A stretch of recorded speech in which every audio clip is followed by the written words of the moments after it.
نبی علیہ السلام کو اللہ تعالیٰ نے معراج کا سفر عطا فرمایا. اس کے بھی دو حصے تھے. ایک زمینی سفر جو مسجد حرام سے مکہ مکرمہ سے لے کے مسجد اقصیٰ تک ہوا، اس کو اسرا کہتے ہیں. اور دوسرا حصہ سفر کا تھا مسجد اقصیٰ سے لے کر عرش سے اوپر سفر. چنانچہ معراج کے سفر کے لیے حضرت جبریل علیہ السلام تشریف لائے اور اپنے ساتھ ایک سواری لائے جس کو براق کہا جاتا ہے. یہ گھوڑے کی شکل کی ایک سواری تھی.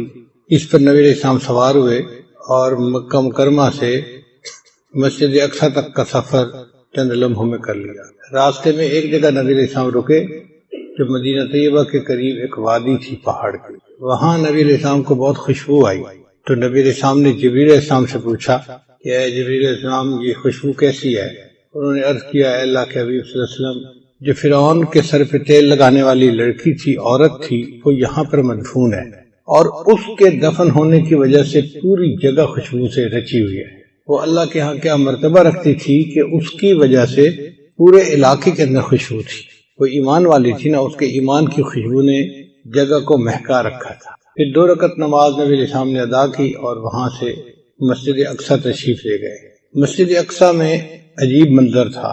تمام انبیاء تشریف لائے ہوئے تھے، یعنی ان کی روحیں اللہ تعالیٰ نے ان کو وہاں آنے کے لیے موقع دیا تو وہ مثالی اجسام کے ساتھ وہاں تشریف لائے تھے. جب نبی علیہ السلام پہنچے تو سب انبیاء صفوں کی حالت میں کھڑے ہو گئے اور جبریل علیہ السلام نے نبی علیہ السلام سے عرض کیا اے اللہ کے حبیب صلی اللہ علیہ وسلم آپ انبیاء کی امامت فرمائیے. چنانچہ نبی علیہ السلام کو امام الانبیاء ہونے کا شرف حاصل ہوا. پھر اس کے بعد سفر کا دوسرا حصہ شروع ہوا. اس کے لیے ایک اور سواری لائی گئی جس کا نام رف تھا. یہ رف جو ہے یہ ایلیویٹر کی قسم کی سواری تھی. ایلیویٹر وہ سواری ہوتی ہے کہ جس پہ لوگ گراؤنڈ فلور سے اوپر کی منزل پہ جا سکتے ہیں، لفٹ بھی کہتے ہیں اس کو. ہم ایک مرتبہ دنیا کے سب سے اونچے ٹاور پہ گئے، اس کی 100 سے زیادہ منزلیں تھیں. اللہ کی شان دیکھیں کہ جب ہم اس کے اندر کھڑے ہوئے دروازہ بند ہو گیا اور اس سواری نے اوپر کی طرف جانا شروع کر دیا اور چند لمحوں میں جب ہم اس سواری سے باہر نکلے تو ہم 100 سے زیادہ منزلوں کے اوپر پہنچے ہوئے تھے. نیچے دیکھا تو حیران تھے کہ یا اللہ اتنا اونچا سفر ہم نے چند لمحوں میں طے کر لیا. تو اسی طرح کی وہ سواری تھی رف جس میں نبی علیہ السلام اور جبریل علیہ السلام بیٹھے اور وہ سواری اوپر چلتی گئی حتیٰ کہ عرش کے اوپر پہنچ گئی. یہ خلا کا سفر تو بہت چھوٹا سفر ہے، اس کی تو کوئی حیثیت ہی نہیں ہے. وہ سواری تو خلا سے بھی اوپر. آپ دیکھیے کہ عرش تک، اللہ کے عرش تک اس نبی علیہ السلام کو لے گئی. ایک جگہ ایسی آئی کہ جہاں جبریل علیہ السلام نے اللہ تعالیٰ کی خدمت میں عرض کیا اے اللہ کے حبیب صلی اللہ علیہ وسلم یہاں سے آگے میں نہیں جا سکتا، اگر میں اس سے آگے جاؤں گا تو میرے پر بھی جل جائیں گے. یعنی اللہ تعالیٰ کا نور اتنا زیادہ ہے کہ اس نور کی وجہ سے میرے پر جل جائیں گے. تو اس سے آگے پھر نبی اللہ کے محبوب صلی اللہ علیہ وسلم اکیلے تشریف لے گئے. اور کہاں تک گئے؟ اللہ کے اتنا قریب، ثم دنا فتدلی فکان قاب قوسین او ادنی، سدرۃ المنتہا سے بھی اوپر. سدرہ کہتے ہیں بیری کو عربی زبان میں، منتہا آخری بیری. یہ ایک نور کی بیری ہے، ایک نور ہے جو بیری کی طرح بندے کو نظر آتا ہے اور یہ اللہ تعالیٰ کے عرش سے اوپر ہے. تو نبی علیہ السلام اس سے بھی آگے تشریف لے گئے اور اکیلے تھے. اس سے نبی علیہ السلام کی پاکیزگی کا اندازہ لگائیے کہ اللہ تعالیٰ کے اتنا قریب، اللہ کے پاس کوئی ناپاک چیز نہیں جا سکتی. اللہ تعالیٰ ارشاد فرماتے ہیں الیہ یصعد الکلم الطیب والعمل الصالح یرفعہ. عمل صالح اللہ کی طرف لوٹتے ہیں اور کلمہ طیب اللہ کی طرف لوٹتا ہے. اس پروردگار پاک جو پاک ذات ہے اس کے پاس تو فرشتے بھی نہیں جا سکتے، مگر اللہ کے محبوب کی پاکیزگی ان فرشتوں سے بھی زیادہ تھی. اللہ نے اپنے محبوب کو اپنے پاس بلا لیا اپنے دیدار کے لیے. ایک سوال ذہن میں پیدا ہوتا ہے یہ معراج کیوں پیش آیا؟ تو ہر چیز کی کوئی نہ کوئی وجہ ہوتی ہے. اللہ کے محبوب صلی اللہ علیہ وسلم نے مکہ کے لوگوں کو دین کی طرف بلایا، مگر وہ ہٹ دھرم قسم کے لوگ تھے. تھوڑے لوگ مانے اور زیادہ نے مخالفت شروع کر دی. اور مخالفت ہی نہیں، نبی علیہ السلام کو انہوں نے تکالیف پہنچانے بھی شروع کر دی. تو اللہ کے محبوب صلی اللہ علیہ وسلم نے سوچا کہ یہ قریش مکہ اپنی ضد کے اوپر جمے رہے اور انہوں نے میرا پیغام ماننے سے انکار کر دیا. میں اگر اپنے اور رشتہ داروں کے پاس جاؤں تو ہو سکتا ہے کہ وہ قدر کریں. اس زمانے میں رشتہ داری کی، قبیلے کی، تعلق کی بڑی قدر کی جاتی تھی. چنانچہ طائف ایک جگہ تھی، پہاڑی جگہ تھی، اور وہاں پر نبی اسلام کے ماموں رشتہ دار رہتے تھے، یعنی نبی اسلام کی جو والدہ تھی نا حلیمہ سعدیہ، تو بنو سعد قبیلہ کے لوگ وہاں رہتے تھے، تو رشتے میں ماموں بنے پھر وہ۔ تو نبی علیہ السلام کو یہ امید تھی کہ ان سے تو میرا ماموں والا رشتہ ہے، اگر ان کے سامنے میں اللہ کی توحید کا پیغام پہنچاؤں تو ہو سکتا ہے یہ اس پیغام کو مان لیں، مگر دل میں ڈر بھی تھا کہ اگر نہ مانیں گے تو پھر کیا ہوگا۔ چنانچہ اللہ کے محبوب صلی اللہ علیہ وسلم نے اپنے طائف کے سفر کو خفیہ رکھا، اس کو عام نہیں کیا۔ اگر نبی علیہ السلام چاہتے تو ابو بکر و عمر ساتھ ہوتے، اگر نبی علیہ السلام چاہتے تو سینکڑوں جان فدا کرنے والے عشاق ساتھ ہوتے، مگر اللہ کے نبی صلی اللہ علیہ وسلم سمجھتے تھے کہ اگر میں وہاں گیا اور انہوں نے بات نہ مانی تو پھر مکہ کے مشرک تو اور تیز جری ہو جائیں گے، جرأت بڑھ جائے گی کہ اپنوں نے بات نہیں مانی تو ہمارے پاس کیوں آئے ہیں یہ۔ اب اللہ کے محبوب صلی اللہ علیہ وسلم نے اپنے ساتھ کوئی خادم نہیں لیا، اکیلا سفر کیا۔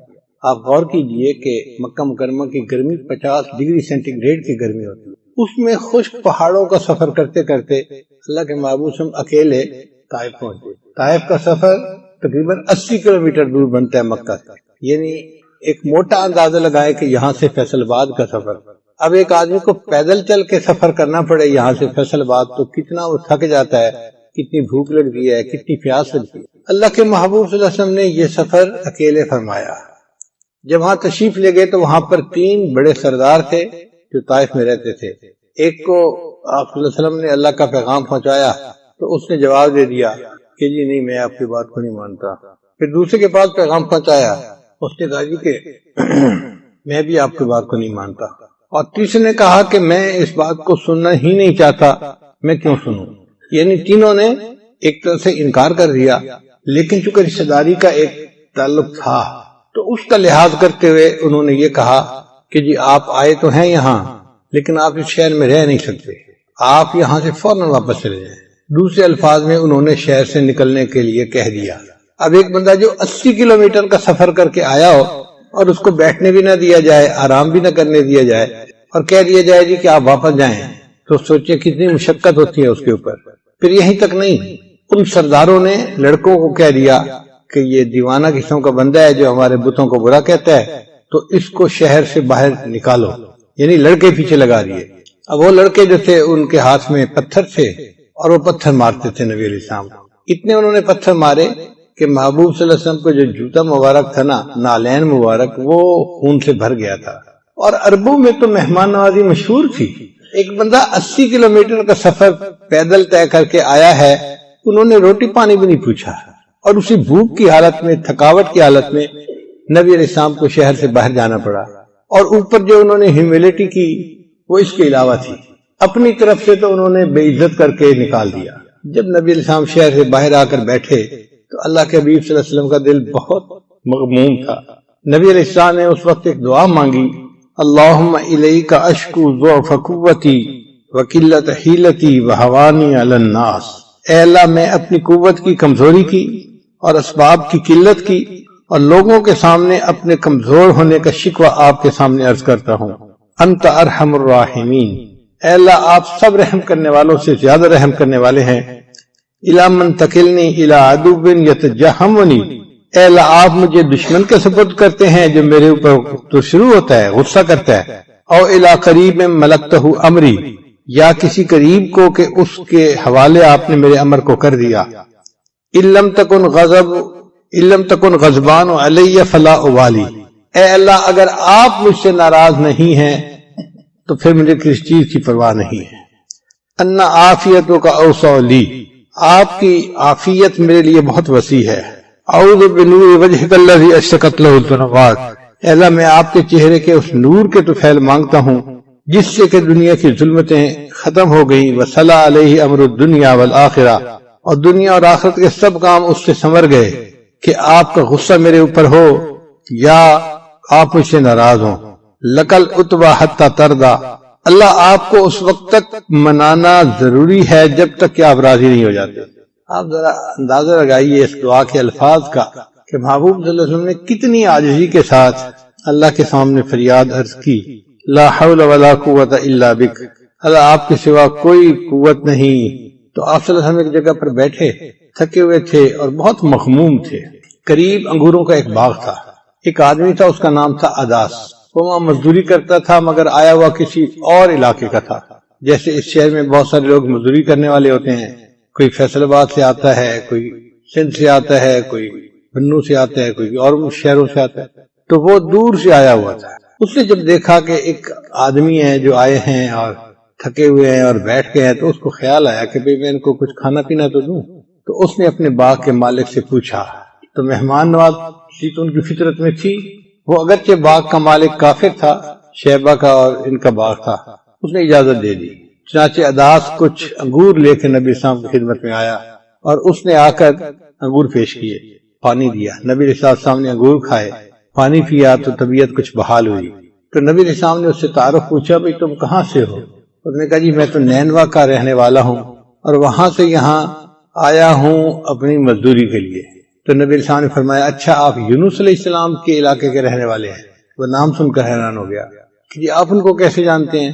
کیونکہ یونس علیہ السلام اس علاقے میں پیغمبر گزرے تھے اور ان کے نام کو کوئی باہر کی دنیا کا بندہ جانتا ہی نہیں تھا.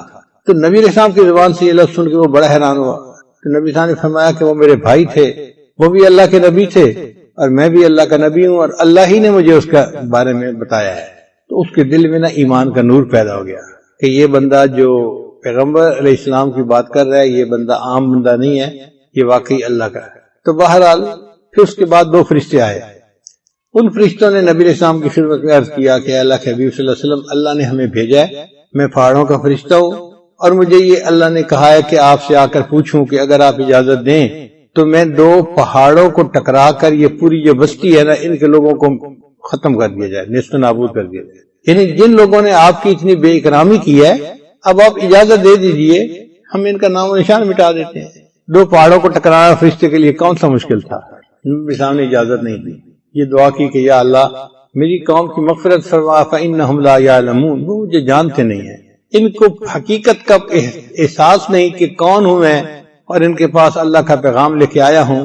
چنانچہ نبی علیہ السلام نے ان کو منع کر دیا اور یہ بھی کہہ دیا کہ اگرچہ یہ لوگ ابھی ایمان نہیں لائے، ہو سکتا ہے آنے والے وقت میں ان کی اولادوں میں سے کچھ ایسے ہوں جو ایمان لائیں اور دین پر عمل کرنے والے بن جائیں. تو محبوب صلی اللہ علیہ وسلم کی رحمت للعالمین دیکھیے کہ اتنا کچھ ان سے خراب رویہ برداشت فرما لیا اور ان کے لیے عذاب کی اجازت نہیں دی. فرشتے چلے گئے تو نبی اسلام پھر اکیلے تھے اور اس کے بعد تنہائی میں بیٹھے ہوئے دل بہت غمزدہ تھا. تو نبی اسلام نے پھر دعا کی کاش کوئی میرا یار ہوتا جو مجھ سے یاری کرتا، میرا کوئی دلدار ہوتا جو مجھ سے دلداری کرتا، یعنی کوئی میرا قریبی دوست ہوتا کہ میں اپنا غم اس کے ساتھ شیئر کر سکتا. مقصد کہنے کا یہ تھا. جب نبی علیہ السلام نے یہ الفاظ کہے نا تو اللہ تعالیٰ نے فیصلہ فرما لیا، اے میرے محبوب میں آپ کا یار ہوں اور میں آپ کا دلدار ہوں. اب میں آپ کو اپنے پاس بلاؤں گا اور میں آپ کے دل کا غم آپ سے شیئر کروں گا. چنانچہ نبی علیہ السلام طائف سے واپس تشریف لے گئے مکہ مکرمہ، اور اس کے چند دنوں کے بعد نبی علیہ السلام کو یہ سفر معراج پیش آیا.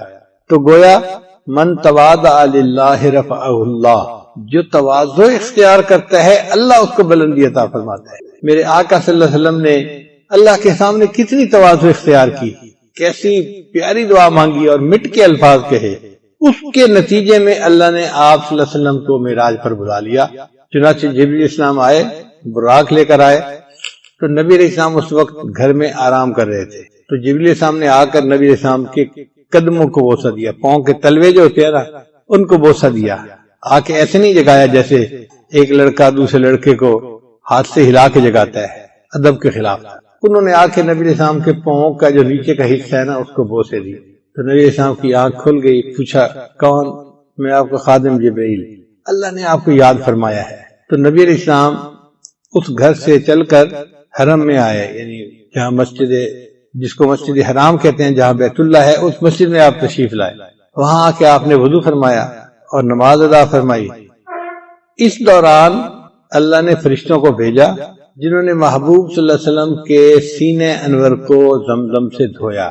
یعنی یوں سمجھے کہ یہ نبی علیہ السلام کے مبارک لطائف تھے جن کو اللہ تعالیٰ بالکل اور زیادہ پاک صاف کرنا چاہتے تھے اور نور سے بھرنا چاہتے تھے. چنانچہ نور سے ان کو بھر دیا گیا اور پھر یہاں سے آپ براق پر تشریف فرما ہوئے اور مسجد حرام سے آپ مسجد اقصی تشریف لے گئے. جب مسجد اقصی تشریف لے گئے تو وہاں نبی علیہ السلام نے نماز کی امامت فرمائی۔ نماز پہلے انبیاء کو بھی ملی، یہ پہلے سے تھی مگر کامل نہیں تھی۔ بعض انبیاء کو رکوع اور قیام ملا، اسی کو نماز کہتے تھے، اس لیے ان کے بارے میں فرماتے ہیں وَرْكَعُوا مَعَ الرَّاكِعِينَ، رکوع کرنے والوں کے ساتھ تو بھی رکوع کرو، کیونکہ رکوع کرنا ایک بڑی یعنی عبادت کا حصہ سمجھا جاتا تھا۔ پھر اللہ نے اپنے محبوب صلی اللہ علیہ وسلم کو رکوع سے آگے سجدے کی بھی نعمت عطا فرمائی۔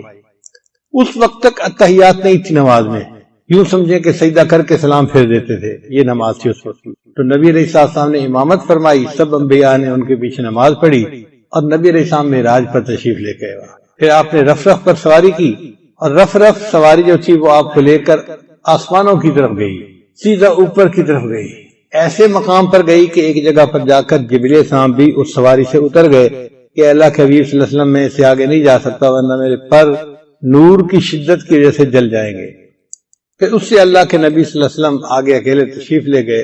ثم دنا فتدلى فكان قاب قوسين او ادنى، اللہ فرماتے ہیں کہ وہ اتنا اللہ کے قریب ہو گئے کہ جیسے ایک کمان ہوتی ہے نا، یوں اس کے دو سرے قریب ہوتے ہیں، وہ جو کمان کے دو سرے ہیں اتنا قریب ہو گئے بلکہ اس سے بھی زیادہ قریب ہو گئے۔ اللہ اکبر کبیرہ، اللہ نے اپنے پیارے محبوب صلی اللہ علیہ وسلم کو کتنا قرب عطا کیا۔ پھر اس کے بعد اللہ نے اپنے محبوب سے باتیں کی، فَأَوْحَى إِلَىٰ عَبْدِهِ مَا أَوْحَى، اللہ نے وحی کی اپنے محبوب کی طرف جو چاہا وحی کی، اور اس راز کو کوئی نہیں جانتا، اللہ جانتے ہیں یا ان کے محبوب صلی اللہ علیہ وسلم جانتے ہیں۔ تاہم اتنا ضرور ہے عزیز طلباء کہ جب نبی علیہ السلام اللہ کے سامنے تشریف لے گئے، حاضر ہوئے، تو نبی علیہ السلام نے یہ الفاظ کہے التحیات للہ والصلوات والطیبات، ان تینوں الفاظ سے اللہ کی حمد بیان ہوتی ہے، تعریف ہوتی ہے۔ التحیات، زبان سے جو تعریفیں کی جاتی ہیں ان کو التحیات کہتے ہیں، والصلوات، جو بدن سے عبادت کی جاتی ہے اس کو صلوات کہتے ہیں، والطیبات، اور جو مال خرچ کیا جاتا ہے اللہ کے راستے میں اس کو طیبات کہتے ہیں۔ تو نبی علیہ السلام نے جا کر تین باتیں کہیں کہ اللہ جو قولی عبادتیں ہیں یا بدنی عبادتیں ہیں یا مالی عبادتیں ہیں وہ ساری کی ساری آپ ہی کے لیے ہیں، آپ کو سجدی ہیں اور یہ سب عبادتیں آپ کے لیے۔ التحیات للہ والصلوات والطیبات۔ اب یہاں پر طالب علم کے ذہن میں سوال پیدا ہوتا ہے کہ نبی علیہ السلام نے سلام کیوں نہیں کیا؟ حالانکہ شریعت تو یہ کہتی ہے کہ جب کوئی دو بندے ملیں افشوا السلام بینکم، تم سلام کو اور زیادہ پھیلاؤ اور ایک دوسرے کو سلام کرو۔ تو نبی علیہ السلام نے سلام کیوں نہیں کیا؟ علماء نے اس کی وجہ لکھی کہ دیکھیں دو بندے جب ملتے ہیں نا تو ایک دوسرے کو سلام کرتا ہے، سلام دعا ہے، السلام علیکم، آپ کے اوپر سلامتی ہو، یعنی اللہ آپ کو پریشانیوں سے مصیبتوں سے محفوظ کرے اور آپ ہر پریشانی سے سلامت رہیں، یہ السلام علیکم کا معنی ہوتا ہے، ہم دعا دے رہے ہوتے ہیں۔ تو نبی علیہ السلام نے السلام علیکم اس لیے نہیں کہا کہ اللہ تعالیٰ تو سلام ہے، خود سلام ہے، ان کا نام ہے السلام، اس کو کوئی پریشانی نہیں، کوئی مصیبت نہیں، لہذا یہ دعا اللہ کے حق میں دی نہیں جا سکتی تھی۔ تو بس ایک ہی بات تھی کہ نبی علیہ السلام نے جا کر اللہ کی تعریف کی، اے اللہ قولی عبادتیں، بدنی عبادتیں اور مالی عبادتیں، تینوں قسم کی جو عبادتیں ہیں ان کے حقدار آپ ہیں، آپ ہی کو وہ سجدتی ہیں اور یہ سب آپ کے لیے۔ اللہ تعالیٰ نے اس کے جواب میں تین ہی الفاظ کہے، السلام علیک ایھا النبی ورحمۃ اللہ وبرکاتہ، اے نبی صلی اللہ علیہ وسلم آپ کے اوپر سلامتی ہو، چونکہ آپ صلی اللہ علیہ وسلم تو مخلوق تھے نا اور اللہ کے نبی تھے، انسان تھے، تو آپ کو تو سلامتی کی ضرورت تھی۔ تو اللہ نے فرمایا السلام علیک ایھا النبی ورحمۃ اللہ وبرکاتہ، اور اللہ کی رحمتیں ہوں اور اللہ کی برکتیں ہوں۔ اب اس کے آگے بعض محدثین فرماتے ہیں کہ نبی علیہ السلام نے اپنی امت کو بھی اس دعا میں شامل کیا اور جواب میں یوں کہا السلام علینا وعلی عباد اللہ الصالحین، ہم پر بھی سلامتی ہو اور جتنے نیک بندے آئیں گے ان پر بھی سلامتی ہو۔ اور بعض کہتے ہیں محدثین کے نہیں، فرشتوں نے یہ الفاظ کہے۔ تو بہرحال جو بھی تھے جواب میں یہ الفاظ بھی کہے گئے۔ اب یہ گفتگو تھی جو محبوب کی اللہ رب العزت سے عرش کے اوپر ہوئی، اور اس کو اللہ نے ہماری اتحیات کا حصہ بنا دیا اور اتحیات کو ہماری نماز کا حصہ بنا دیا۔ اللہ اکبر کبیرہ۔ طالب علم کے ذہن میں سوال پیدا ہوتا ہے کہ یہ معراج کیوں پیش آیا؟ اللہ تعالیٰ اپنے محبوب صلی اللہ علیہ وسلم کا دل خوش کرنا چاہتے تھے کہ محبوب صلی اللہ علیہ وسلم آپ کا دل غمزدہ ہے، آپ میرے پاس تشریف لائے، میں آپ کو جنتوں کی سیر کرواؤں، عرشوں کی سیر کرواؤں، اور میں آپ کو بتاؤں کہ میرے پاس آپ کا مقام کیا ہے۔ یہ تو بے قدر لوگ ہیں، جاہل لوگ ہیں، ان کو کیا پتا، ان سے کیا گلہ کرنا۔ تو اللہ نے اس لیے بلا لیا۔ اب سوال پیدا ہوتا ہے کہ پھر انبیاء وہاں کیوں موجود تھے؟ اس میں بھی حکمت ہے کہ اللہ نے اپنے انبیاء سے وعدہ لیا تھا پہلے سے ہی۔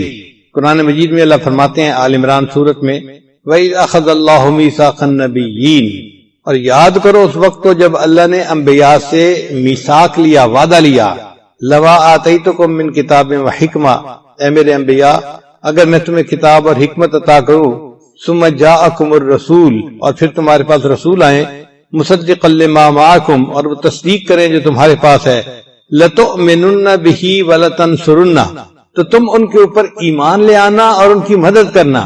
اب یہ انبیاء سے اللہ نے پہلے سے وعدہ لیا ہوا تھا، اور انبیاء نے وعدہ کیا تھا۔ قَالَ أَأَقْرَرْتُمْ، اللہ نے فرمایا کیا آپ اس بات کا اقرار کرتے ہیں؟ وَأَخَذْتُمْ عَلَى ذَلِكُمْ إِصْرِي، اور میں اس کے اوپر تم سے عہد لیتا ہوں۔ قالوا، انہوں نے جواب دیا، اقررنا، اے اللہ ہم نے اس بات کا اقرار کیا کہ ہم آپ کے محبوب پر ایمان بھی لائیں گے اور ان کی مدد بھی کریں گے۔ قال فاشهدوا وانا معكم من الشاهدين، اللہ نے فرمایا اچھا میرے انبیاء تم بھی گواہ رہنا، میں بھی اس کے اوپر گواہ ہوں۔ اب اللہ نے یہ وعدہ لے لیا تھا انبیاء سے، تو نبی علیہ السلام تو دنیا میں سب سے آخر پہ تشریف لائے۔ اب اس عہد کو پورا کرنے کا موقع اور کیا ہو سکتا تھا؟ کوئی ہو ہی نہیں سکتا تھا۔ اللہ نے احسان فرمایا کہ جب نبی علیہ السلام معراج پر تشریف لے جا رہے تھے تو اس وقت انبیاء کی روحوں کو ایک جگہ پر اکٹھا فرما دیا، اور نبی علیہ السلام کو وہاں لے گئے اللہ، تو انبیاء کو نبی علیہ السلام کی زیارت کا بھی موقع نصیب ہو گیا، اور نبی علیہ السلام کی نبوت کو تسلیم کرنے کا بھی موقع نصیب ہو گیا۔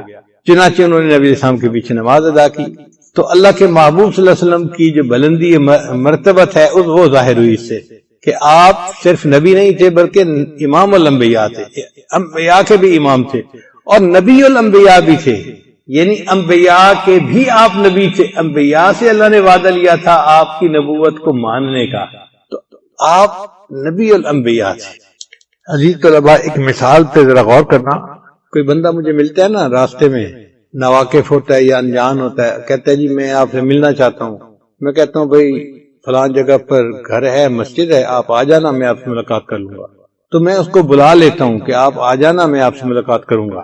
لیکن اگر میں جا رہا ہوں اور مجھے کوئی اپنا بہت قریبی دوست ملے، اس سے دور کی رشتہ داری بھی تھی، بچپن کا کلاس فیلو بھی تھا، بہت قریبی تھا، اور کئی سالوں بعد وہ مجھے ملا، تو اس کو میں پتہ نہیں بتا دیتا کہ بھائی فلان جگہ ملنے کے لیے آ جانا۔ میں کہتا ہوں بھائی آؤ میری گاڑی میں بیٹھو، میں آپ کو اپنے گھر لے جاتا ہوں۔ تو ایک بندے کو آنے کے لیے پتہ بتا دیا اور دوسرے بندے کو خود اپنی گاڑی میں بٹھا کے گھر لے کے آئے۔ ہے نا فرق دونوں میں؟ وجہ کیا تھی کہ جو پہلا تھا وہ مرید تھا، اس کو ارادت تھی، اس کو کام تھا، اور یہ جو دوسرا بندہ تھا نا یہ مراد تھا، یہ محبوب تھا، اس کو ساتھ بٹھا کے لے آئے۔ تو اللہ کے محبوب صلی اللہ علیہ وسلم اللہ کے محبوب تھے، مراد تھے، اور حضرت موسیٰ علیہ السلام اللہ کے مرید تھے، طالب تھے۔ تو موسیٰ علیہ السلام اللہ سے ملاقات کرنا چاہتے تھے۔ اللہ نے فرمایا وَلَمَّا جَاءَ مُوسَىٰ لِمِيقَاتِنَا، جب آئے موسیٰ علیہ السلام ہماری ملاقات کے لیے، یعنی موسیٰ علیہ السلام آئے ملاقات کرنے کے لیے کوہ کے اوپر، اور جب نبی علیہ السلام کا معاملہ آیا تو اللہ نے یہ نہیں فرمایا کہ جب میرے محبوب آئے مجھ سے ملاقات کے لیے، اللہ نے فرمایا سبحان الذی اسری بعبدہ لیلا من المسجد الحرام الی المسجد الاقصی، پاک ہے وہ ذات جو لے گیا اپنے محبوب کو مسجد حرام سے مسجد اقصی تک، یعنی نبی علیہ السلام نہیں گئے، اللہ لے گیا۔ اب اللہ نے سبحان سے اس لفظ کو شروع فرمایا، اس بات کا تذکرہ کیا۔ سبحان کا مطلب جو ہر کمی سے پاک ہو، ہر عیب سے پاک ہو۔ اس کا مطلب یہ کہ جو بندہ اس میں شک کرے وہ اللہ تعالیٰ کے ذات کے بارے میں تردد کرنے والا ہے، اس کا ایمان ہی ضائع ہو جائے گا۔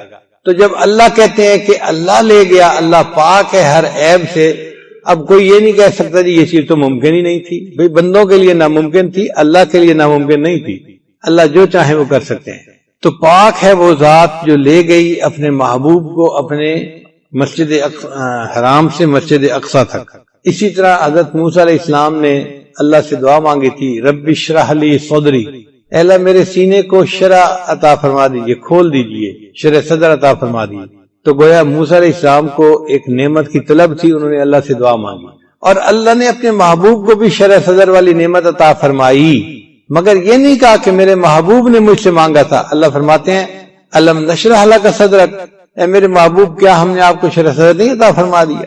تو دیکھو مرید کا معاملہ اور تھا اور مراد کا معاملہ کچھ اور تھا۔ تو موسیٰ علیہ السلام کو طور پر دیدار کے لیے گئے تھے اور اللہ نے اپنے محبوب کو اپنے پاس دیدار کے لیے خود بلا لیا۔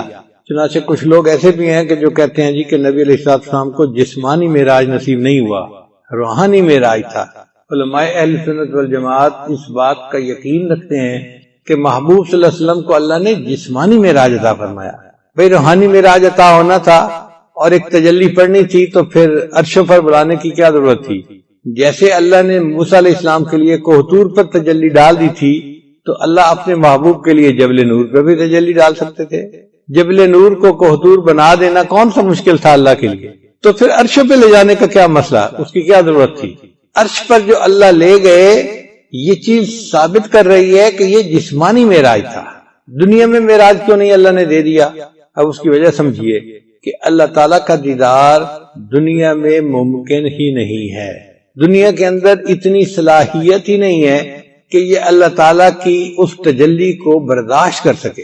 اللہ تعالیٰ نے موسیٰ علیہ السلام کو 70,000 پردوں میں سے تجلی ڈالی تھی، 70,000 پردوں سے تجلی ڈالی تھی۔ فلما تجلی ربہ جعلہ دکا وخر موسیٰ صعقا، اور وہ پہاڑ جو تھا نا جس پر تجلی پڑی تھی وہ جل کر کوئلہ بن گیا تھا اور موسیٰ علیہ السلام بے ہوش ہو گئے۔ اس کا مطلب یہ کہ دنیا اللہ کی تجلی کو برداشت کرنے کی صلاحیت ہی نہیں رکھتی۔ یہ بات سمجھ گئے؟ اب اللہ تعالیٰ تو پردوں کے بغیر اپنے محبوب کو اپنا جلوہ دکھانا چاہتے تھے، تو وہ چیز تو دنیا میں ممکن ہی نہیں ہے۔ اسی کو تو حضرت مجذوب رحمۃ اللہ نے فرمایا نہیں کرتے وہ وعدہ دید کا حشر سے پہلے، نہیں کرتے وہ وعدہ دید کا حشر سے پہلے، دل بیتاب کی ضد ہے ابھی ہوتی یہی ہوتی۔ دل بیتاب تو یہ چاہتا ہے اللہ آپ کا دیدار ابھی ہوتا اور یہی ہو جاتا، مگر اللہ فرماتے ہیں نہیں میرے بندے، تم جب آخرت میں آؤ گے نا میرے پاس تو میں وہاں دیدار کرواؤں گا۔ نہیں کرتے وہ وعدہ دید کا حشر سے پہلے، دل بیتاب کی ضد ہے ابھی ہوتی یہی ہو۔ تو اللہ تعالیٰ اپنے محبوب صلی اللہ علیہ وسلم کو پردوں کے بغیر دیدار کروانا چاہتے تھے، وہ دنیا میں پاسبل نہیں تھا۔ اللہ نے فرمایا اچھا میرے محبوب میں آپ کو عرشوں کے اوپر بلاتا ہوں جہاں دنیا کے قاعدے قانون نہیں لگ سکتے، وہ جگہ ہی الگ ہے۔ چنانچہ رف سواری کو بھیجا گیا اور اللہ نے اپنے محبوب کو عرشوں کے اوپر بلا لیا، اور وہاں اللہ کے محبوب صلی اللہ علیہ وسلم کو پردوں کے بغیر اللہ رب العزت کا دیدار نصیب ہوا۔ یہ نعمت وہ ہے جو مومن کو جنت میں نصیب ہوگی، اور اللہ نے اپنے محبوب صلی اللہ علیہ وسلم کو یہ دنیا میں ہی اپنے پاس بلا کر عطا کر دی۔ اس کی مثال یوں سمجھیں کہ جیسے جنتی ہونے کا پتہ قیامت کے دن ہر مومن کو چلے گا، لیکن کچھ ایسے بھی صحابہ تھے کہ جن کو جنتی ہونے کی بشارت اللہ نے دنیا میں عطا فرما دی اپنے محبوب کی زبان سے، تو ان کو عشرہ مبشرہ کہتے ہیں۔ 10 صحابی ایسے تھے کہ جن کو دنیا میں اللہ کے محبوب نے جنتی ہونے کی بشارت عطا فرما دی تھی، تو ان کو اللہ نے دنیا میں جنت کی بشارت عطا فرما دی، اور باقی لوگوں کو قیامت کے دن بشارت ملے گی۔ اسی طرح باقی لوگوں کو قیامت کے دن اللہ کا دیدار ہوگا، باقی انبیاء کو بھی قیامت کے دن اللہ کا دیدار ہوگا، اور اپنے محبوب کو اللہ نے دنیا کی زندگی میں اپنے پاس بلا کر اپنا دیدار عطا فرما دیا۔ حکمت کیا تھی اس میں؟ حکمت یہ تھی کہ جتنے انبیاء دنیا میں تشریف لائے وہ سارے اللہ کے وجود کی گواہی دیتے تھے، مگر بن دیکھے دیتے تھے، یعنی سنی سنائی بات تھی۔ لا الہ الا اللہ، اس کو کیا کہتے ہیں؟ نفی اثبات۔ کیا کہتے ہیں؟ لا الہ نفی کو کہتے ہیں، اور الا اللہ اس بات کو کہتے ہیں کہ کوئی معبود نہیں سوائے اللہ کے۔ تو جتنے انبیاء نے یہ گواہی دی سب نے بن دیکھے دی، اللہ کو کسی نے نہیں دیکھا، سنی سنائی بات ہے۔ وہ جانتے تھے کہ اللہ کو کوئی نہیں دیکھ سکتا، مگر انہوں نے ایمان کی وجہ سے گواہی دی۔ ان کی گواہی بڑی معتبر۔ ایک بندہ سنی سنائی بات پہ گواہی دیتا ہے تو وہ گواہی مضبوط ہوتی ہے، اور ایک بندہ اس چیز کو دیکھ کے آتا ہے پھر گواہی دیتا ہے تو یہ گواہی اثبت ہوتی ہے، اس سے بھی زیادہ مضبوط ہوتی ہے۔ اس کی مثال یوں سمجھیں کہ آپ میں سے کئی لوگ کہیں گے جی امریکہ ہے امریکہ ہے امریکہ ہے، مگر یہ سنی سنائی باتیں ہوں گی، لوگوں سے سنی ہے، ٹی وی پہ سنی ہے، اخباروں میں پڑھا ہے، سنی سنائی بات ہے۔ اب مجھے اللہ نے وہاں جانے کی توفیق عطا فرمائی تو میں اس کو دیکھ کے آیا ہوں. اب میں آپ کے سامنے اگر گواہی دوں کہ بھئی امریکہ ایک ملک ہے اور اس کا ایئرپورٹ نیو یارک ایسا ہے، واشنگٹن ایسا ہے، فلاں ایسا ہے، تو میری گواہی اور اس بندے کی گواہی میں زمین آسمان کا فرق ہوگا. اس بندے کی گواہی سنی سنائی اور میری گواہی دیکھی دکھائی. بات سمجھ آ گئی نا؟ اس کو کہتے ہیں لیس الخبر کالمعائنۃ، کہ جو خبر ہوتی ہے نا وہ مشاہدے کی طرح نہیں بن سکتی. سن کے بات کرنا اور چیز ہوتی ہے، دیکھ کے بات کرنا اور چیز ہوتی ہے. تو باقی سب انبیاء کا جو ایمان تھا وہ خبر کا تھا، اور میرے آقا صلی اللہ علیہ وسلم کا جو ایمان تھا وہ معائنے کا اور مشاہدے کا ہی ہے. تو محبوب صلی اللہ علیہ وسلم کی بلندی درجات کا پتہ چلتا ہے کہ دنیا میں اللہ نے محبوب کو وہ نعمت عطا فرمائی جو باقی انبیاء کو بھی آخرت میں جا کر ملے گی. تو محبوب صلی اللہ علیہ وسلم کی فضیلت ثابت ہو گئی. اب سوال پیدا ہوتا ہے کہ انبیاء کی امامت نبی علیہ السلام نے معراج پر جانے سے پہلے فرمائی، آ کے فرماتے تو اور اچھا ہوتا. تو علماء نے جواب دیا کہ پہلے انبیاء کو نماز کا کچھ حصہ ملا تھا، ادھوری نماز ملی تھی، قیام ملا تھا، رکوع ملا تھا، اور سجدہ نبی علیہ السلام کو ملا. اور پھر اس میں جو تکمیل ہوئی نا وہ عرش پہ جا کے ہوئی کہ اتحیات کا مضمون جو بنا، میں نے ابھی آپ کے سامنے جو کھولا. تو اگر نبی علیہ السلام آ کر پڑھاتے تو جو نماز نبی علیہ السلام کو ملی وہی کامل نماز باقی انبیاء کو بھی مل جاتی. پھر فضیلت کہاں رہ جاتی؟ اللہ اپنے محبوب صلی اللہ علیہ وسلم کو فضیلت دینا چاہتے تھے تو اللہ تعالیٰ نے فرمایا میرے محبوب صلی اللہ علیہ وسلم آپ انبیاء کی امامت پہلے کروا لیں تاکہ جتنی نماز ان کو ملی وہ اپنی نماز پڑھ لیں. جب آپ واپس آئیں گے تو آپ اور آپ کی امت کو میں کامل نماز پڑھنے کی توفیق عطا فرما دوں گا. فرشتے بھی نماز پڑھتے ہیں مگر ان کی نماز بھی ادھوری. نبی صاحب نے فرمایا کچھ فرشتے قیام کی حالت میں ہیں، ساری زندگی قیام میں رہیں گے، کچھ رکوع میں ہیں، ساری زندگی رکوع میں رہیں گے، کچھ سجدے میں، ساری زندگی سجدے میں رہیں گے، کچھ اتحیات میں ہیں، ساری زندگی اتحیات میں رہیں گے. تو فرشتے بھی نماز کا ایک ایک رکن ادا کرتے ہیں. اللہ کی شان دیکھیے، اللہ نے اپنے محبوب کی امت پر کتنا احسان فرمایا. اللہ نے سب ارکان کا مجموعہ انسان کو عطا فرما دیا. ہم قیام سے لے کے اتحیات تک کے سارے ارکان ادا کرتے ہیں. جب نبی علیہ السلام اللہ سے ملاقات کے بعد اللہ سے ملاقات کر کے آنے لگے تو اللہ تعالیٰ نے فرمایا میرے محبوب صلی اللہ علیہ وسلم میں آپ کو ایک تحفہ دیتا ہوں. تو نبی صاحب بڑے خوش ہوئے. بھئی کوئی محبوب کسی کو گھر بلائے اور تحفہ دے تو خوشی کی بات ہے نا. وہ تحفہ کیا تھا؟ اللہ نے فرمایا آپ کی امت روزانہ 50 مرتبہ نماز پڑھے گی. تو نبی علیہ السلام بڑے خوش ہو گئے. اے اللہ کے حبیب صلی اللہ علیہ وسلم میری امت 50 نمازیں پڑھے گی، میں ان کو پیغام پہنچا دوں گا. اور اللہ تعالیٰ نے امت کے ساتھ رحمت کا معاملہ کرنے کا بھی فیصلہ فرما دیا.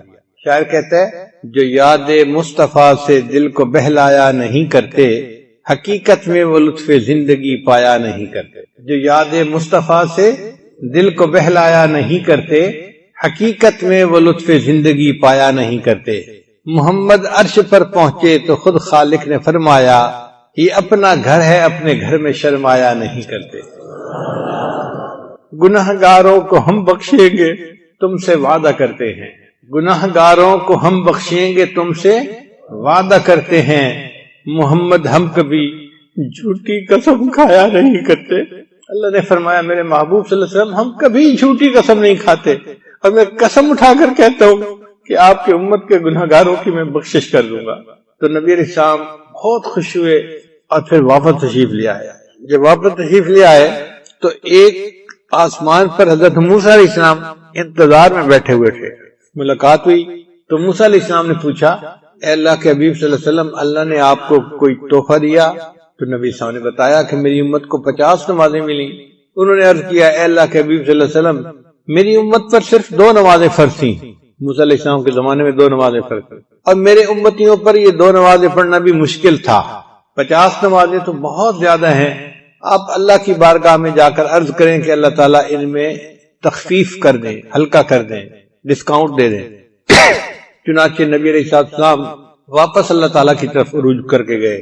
عرض کیا تو اللہ تعالیٰ نے 5 نمازیں کم کر دی، 50 کو 45 کر دیا. پھر موسیٰ علیہ السلام نے کہا اے اللہ کے وسلم یہ بھی زیادہ ہیں. تو نبی علیہ السلام پھر اللہ کے حضور پیش ہوئے اور کم کرنے کے لیے عرض کی، درخواست کی. اللہ نے 40 کر دی. ہر دفعہ 5 نمازیں کم ہوتے ہوتے ہوتے ہوتے بالآخر نبی علیہ الصلوۃ والسلام جب تشریف لے گئے نا 9ویں دفعہ، تو اللہ نے فرمایا میرے محبوب آپ کی امت 5 نمازیں پڑھے گی مگر میں ان کو 50 نمازوں کا ثواب عطا فرماؤں گا۔ من جاء بالحسنۃ فلہ عشر امثالھا، جو ایک نیکی لائے گا میں 10 گنا عطا کروں گا۔ تو امت 5 نمازیں پڑھے گی، روزانہ 50 نمازیں پڑھنے کا ثواب ملے گا۔ تو نبی علیہ السلام بہت خوش ہو گئے۔ پھر نبی علیہ السلام نے فرمایا کہ بھئی اب میرا دل نہیں چاہتا اور اللہ کے حضور جا کے کم کرنے کی ریکویسٹ کرنے کا، میری امت 5 نمازیں تو پڑھے گی صحیح۔ اچھا، کئی ایسے بھی نوجوان ہوتے ہیں جو کہتے ہیں کہ اللہ تعالیٰ کے محبوب ایک دفعہ اور چلے جاتے تو یہ 5 بھی نہ رہتی۔ بیوقوف لوگ۔ اس کی مثال ایسے ہے کہ جیسے ایک چھوٹا بچہ کسی نوجوان کو کہے کہ تمہارا جو نکاح ہوا ہے نا تمہاری پسندیدہ لڑکی کے ساتھ، آج تم اگر مسجد میں نہ آتے نا تو نکاح نہ ہوتا، تو آگے سے کیا جواب دے گا؟ کہے گا بیوقوف تو ہے بچہ، تجھے کیا پتا، میں نے تو اتنی دعاؤں کے بعد یہ وقت اللہ سے مانگا تھا، شکر ہے کہ میرا نکاح ہو گیا۔ ایسے ہی ہوتا ہے نا۔ تو بھائی شکر ہے کہ اللہ نے ہمیں نماز عطا فرمائی اور اس نماز کے ذریعے ہمیں اللہ سے ہم کلامی کا شرف حاصل ہو گیا۔ اگر نماز نہ ہوتی تو کوئی دوسری عبادت نہیں تھی کہ جس عبادت میں اللہ کا جلوہ انسان کو حاصل ہو سکتا، یہ نماز ہی ہے۔ تو یہ تو شکر ہے اللہ کا کہ اللہ تعالیٰ نے ہمیں نماز کی نعمت عطا فرمائی، یہ تو تحفہ ہے ہمارے لیے۔ اب ایک سوال اور پیدا ہوتا ہے کہ کیا موسیٰ علیہ السلام ہمارے آقا صلی اللہ علیہ وسلم سے زیادہ ذہین تھے کہ نبی علیہ السلام کو 50 نمازوں کا تحفہ ملا تو نبی علیہ السلام خوشی خوشی آ رہے ہیں جی 50 نمازوں کا تحفہ مل گیا؟ حضرت موسیٰ علیہ السلام نے کہا کہ نہیں، ان کو کم کروا لیجئے، امت کے لیے بوجھ ہوگا۔ تو علماء نے جواب دیا ہے کہ نہیں، ہمارے آقا صلی اللہ علیہ وسلم موسیٰ علیہ السلام سے زیادہ ذہین تھے، مگر فرق یہ تھا کہ ہمارے آقا صلی اللہ علیہ وسلم نے اللہ کا دیدار کیا تھا اور ان کے اوپر مشاہدے کی کیفیت تھی۔ مشاہدے کی کیفیت میں جو عاشق ہوتا ہے نا، اس کو سمجھ نہیں لگتی وہ کیا کر رہا ہے، اور اس کی دلیل سورہ یوسف سے ملتی ہے۔ مصر کی عورتوں نے یوسف علیہ السلام کا دیدار کیا تھا، وَقَطَّعْنَ أَيْدِيَهُنَّ، اور انہوں نے اس کو دیکھ کے اتنی یعنی وہ حواس باختہ ہو گئی کہ ان کو پتہ ہی نہیں چلا، انہوں نے اپنی انگلیوں کو کاٹ لیا تھا۔ تو جب دیدار ہوتا ہے تو عاشق کا یہ حال ہوتا ہے، اسے سمجھ نہیں لگتی اپنی۔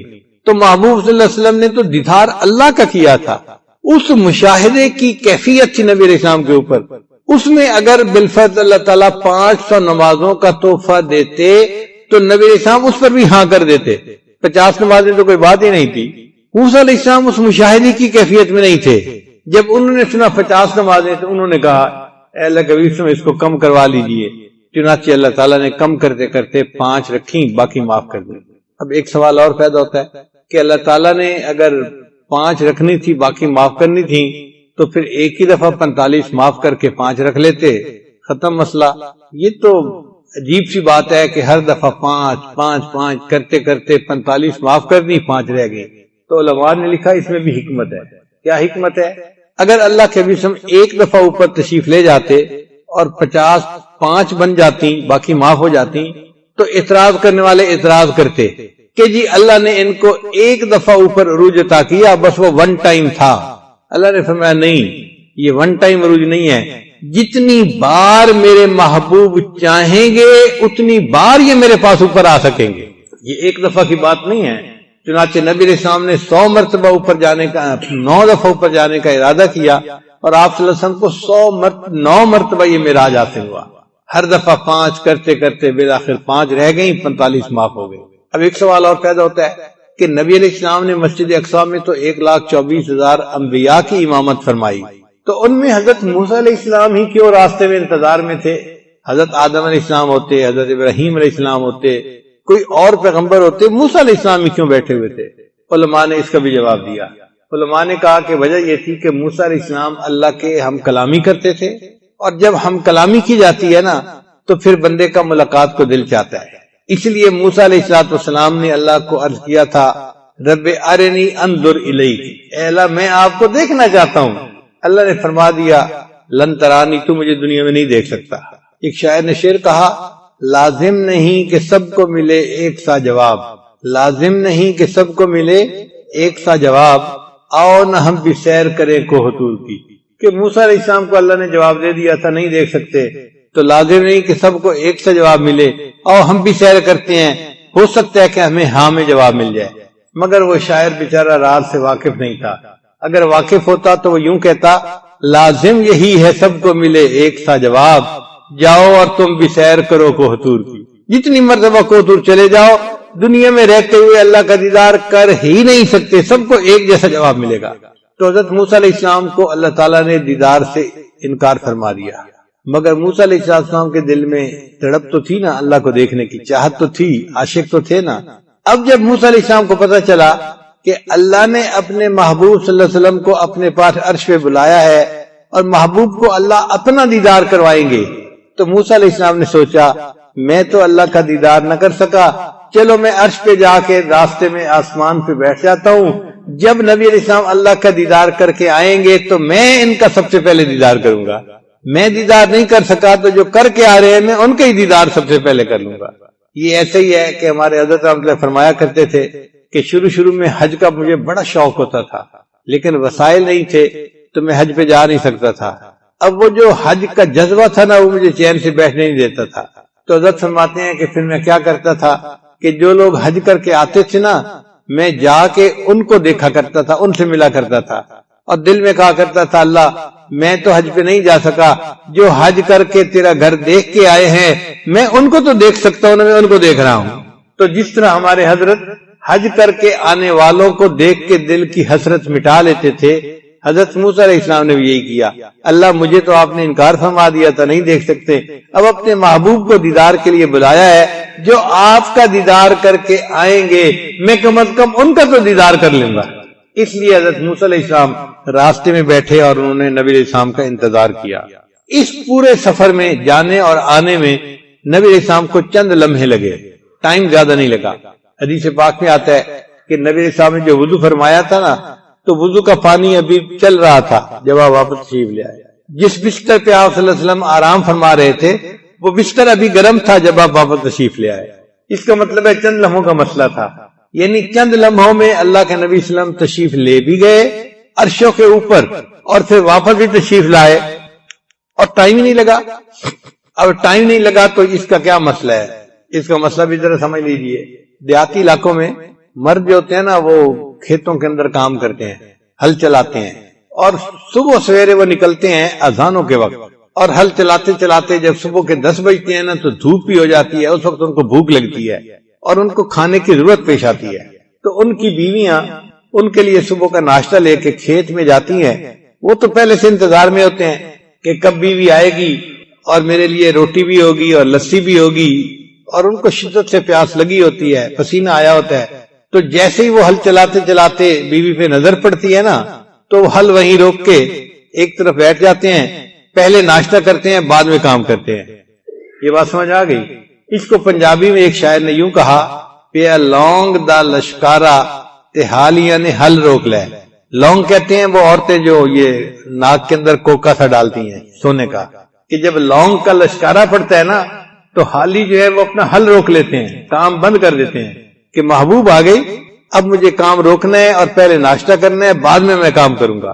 تو پیا لونگ دا لشکارا تے حالیاں نے ہل روک لے. بالکل یہی معاملہ تھا کہ اللہ تعالیٰ کائنات کے نظام کو چلا رہے تھے، لیکن جب اللہ کے محبوب صلی اللہ کے پاس تشریف لے گئے تو اللہ نے بھی یہی فیصلہ فرمایا، میرے محبوب آپ میرے پاس آئے ہیں، میں تھوڑی دیر کے لیے نظام کائنات کو روک دیتا ہوں. لہذا ٹائم آگے گزرا ہی نہیں، جہاں ٹائم تھا وہیں رہا، اور اللہ کے محبوب صلی اللہ علیہ وسلم سیر کر کے عرشوں کی پھر واپس بھی تشریف لیا. اب یہ چیز سائنس سے بھی ثابت ہو گئی ہے، پہلے زمانے میں تو نہیں تھی، لیکن چونکہ آج سائنسی دور ہے تو سائنس نے بھی اس بات کو تسلیم کر لیا ہے.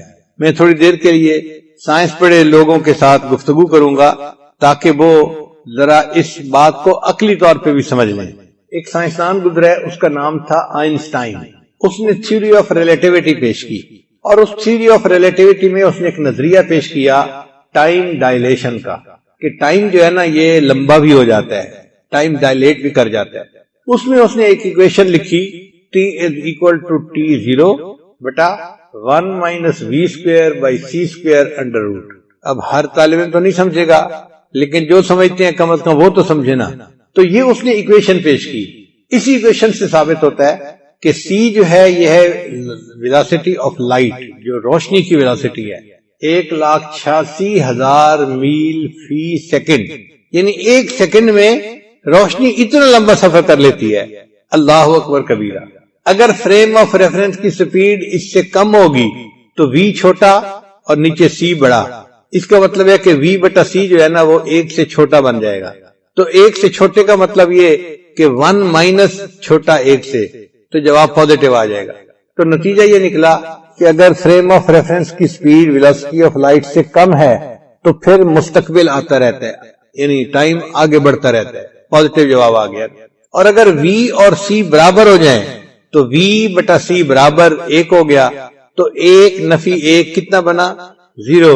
اور اگر کسی چیز کے نیچے 0 ہو تو اس کا جواب انفینٹی ہوتا ہے۔ تقسیم کیا جائے گا کسی چیز کو 0 سے تو جواب کیا ہوتا ہے؟ انفینٹی۔ اس کا مطلب یہ کہ اگر فریم آف ریفرنس کی سپیڈ ویلوسٹی آف لائٹ کے برابر ہو جائے تو جواب انفینٹی آئے گا، ٹائم رک جائے گا، ہمیشہ وہی ٹائم رہے گا۔ اور اگر وی جو ہے وہ سی سے بڑھ جائے تو وی بڑا ہے، سی چھوٹا ہے، اس کا مطلب یہ کہ اس کا جو جواب آئے گا وی بٹا سی کا وہ 1 سے زیادہ ہوگا۔ اب 1 مائنس 1 سے زیادہ کوئی چیز ہو تو جواب نیگیٹو آ جائے گا۔ نیگیٹو کا مطلب یہ کہ اگر فریم آف ریفرنس کی سپیڈ ویلوسٹی آف لائٹ سے زیادہ ہو جائے گی تو پھر ماضی آنا شروع ہو جائے گا۔ یہ ماضی کیسے آئے گا؟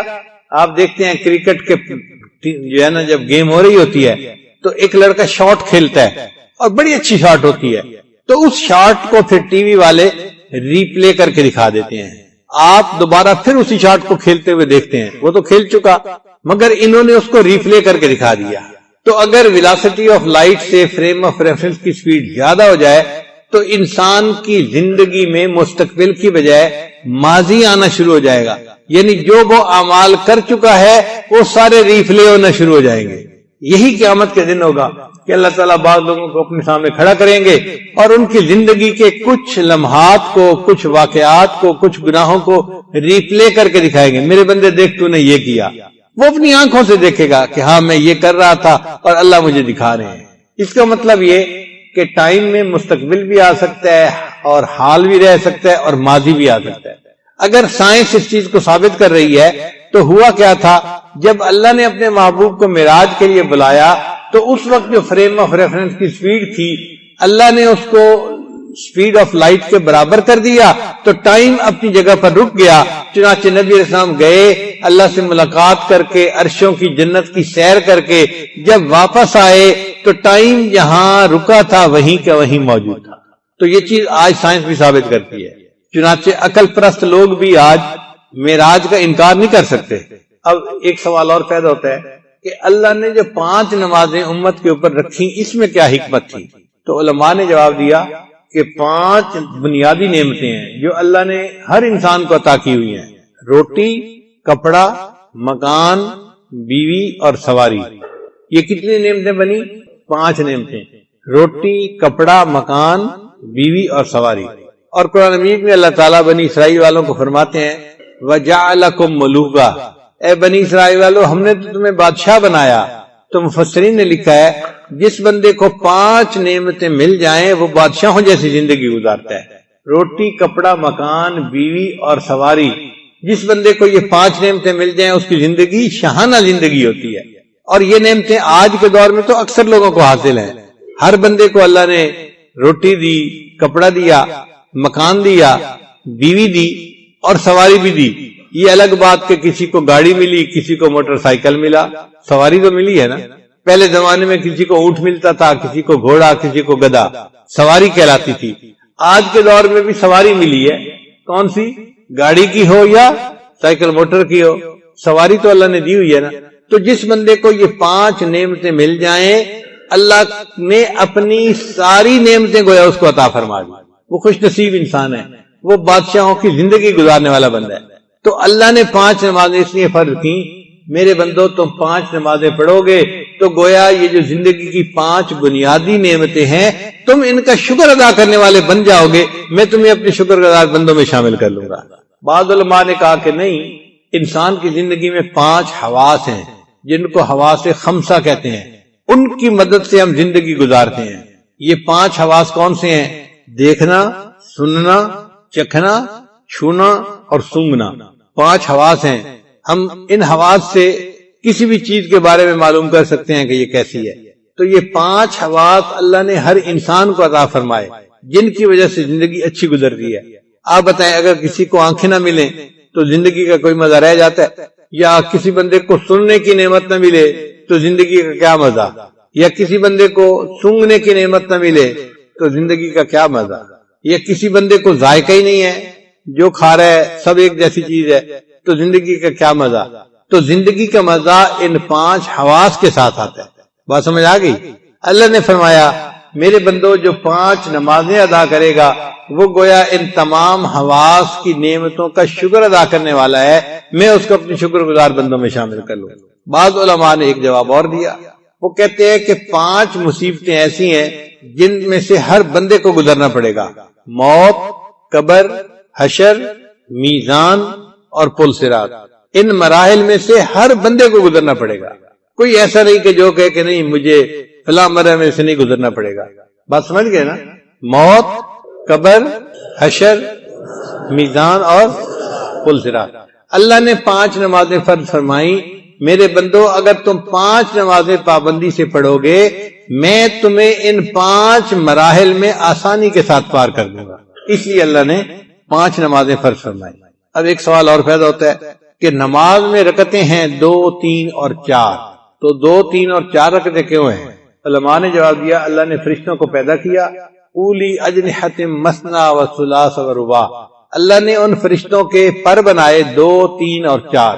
بعض فرشتوں کے 2 پر، بعض کے 3 پر اور بعض کے 4 پر بنائے. اللہ نے امت کو نماز کی 2، 3 اور 4 رکعتیں عطا فرمائیں.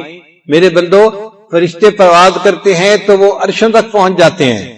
تمہیں میں نماز کی رکعتیں دے رہا ہوں، تم نماز پڑھو گے میں تمہیں روحانی پرواز عطا فرما دوں گا. پھر پورے دن میں 17 رکعتیں فرض ہیں. کتنی رکعتیں فرض ہیں؟ 17 رکعتیں. وہ کیسے؟ 2 رکعت فرض ہے فجر کی اور 4 رکعت فرض ہے ظہر کی، 4 اور 2 6، اور 4 رکعت فرض ہے عصر کی، تو کتنے ہو گئے؟ 10 ہو گئے.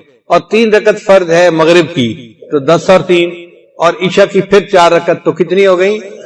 17 رکعتیں فرض ہیں پورے دن میں. تو 17 رکعتیں اللہ نے کیوں فرض فرمائی؟